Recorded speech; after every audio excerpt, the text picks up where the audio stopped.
ত্রিপুরা রাজ্য রাজনীতিতে আবারও উত্তাপ বাড়ছে। শাসক দল বিজেপি ও তাদের শরিক তিপ্রামথার মধ্যে মতবিরোধ ক্রমেই প্রকাশ্যে আসছে।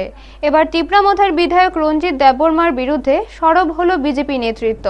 রবিবার বিকেলে চাকমাঘাটে 29 কৃষ্ণপুর মণ্ডলের উদ্যোগে এক প্রতিবাদ মিছিল সংগঠিত হয়। অভিযোগ, প্রাক্তন জঙ্গি সংগঠন এটিটিএফ এর সঙ্গে অতীতে যোগাযোগ এবং সাম্প্রতিক ঘটনায় উস্কানিমূলক ভূমিকার প্রতিবাদেই এই কর্মসূচি নেওয়া হয়েছে। মণ্ডল কার্যালয়ের সামনে থেকে শুরু হওয়া মিছিলটি চাকমাঘাটের বিভিন্ন পথ পরিক্রমা করে তুইমধু বাজারে গিয়ে শেষ হয়। সেখানে বিধায়ক রঞ্জিত দেববর্মার কুশপুতুল দাহ করে বিজেপি কর্মী সমর্থকেরা তার গ্রেফতারের দাবিতে স্লোগান তোলেন। বিক্ষোভ মিছিলে উপস্থিত ছিলেন এমডিসি বিদ্যুৎ দেববর্মা, মণ্ডল সভাপতি ধনঞ্জয় দাস সহ একাংশ নেতৃত্ব। মিছিলে নেতৃত্ব দেন বিদ্যুৎ দেববর্মা। তার অভিযোগে শনিবার খোয়াই মহকুমার রামচন্দ্রঘাট বিধানসভা কেন্দ্রের বাইজলবাড়ি এলাকায় বিজেপির নির্ধারিত বাইক র্যালি আটকে দেওয়া হয়। পাশাপাশি জনজাতি কল্যাণ দপ্তরের মন্ত্রী বিকাশ দেববর্মা ও বিজেপি নেতা প্রসেনজিৎ দেববর্মার বিরুদ্ধে কুরুচিকর মন্তব্য করা হয়েছে বলেও দাবি করেন তিনি। বিদ্যুৎ দেববর্মা আরও অভিযোগ করেন, বিধায়ক রঞ্জিত দেববর্মা অতীতে সন্ত্রাসমূলক কর্মকাণ্ডের সঙ্গে যুক্ত ছিলেন। তার কথায়, যিনি একাধিক নৃশংস ঘটনার সঙ্গে যুক্ত থাকার অভিযোগে অভিযুক্ত, তিনি আজও জনজাতি মানুষকে নিয়ে রাজনৈতিক স্বার্থ সিদ্ধির চেষ্টা করছেন।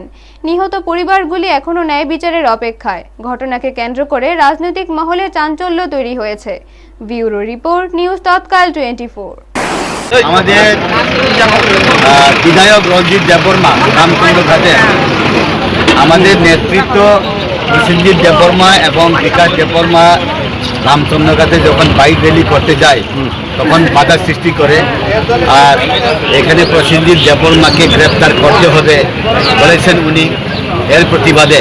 কারণ একজন দোষী মানুষ, একজন সন্ত্রাসবাদী মানুষ ভালো মানুষকে গ্রেফতার করো, অ্যারেস্ট করো বলতে পারে না।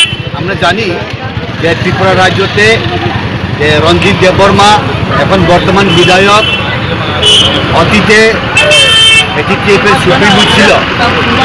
ওনার নেতৃত্বে অনেক মানুষ প্রাণ হারা, অনেক মানুষ, কি জনজাতি কি অজনজাতি, অনেক মানুষের প্রাণ চলে গেছে।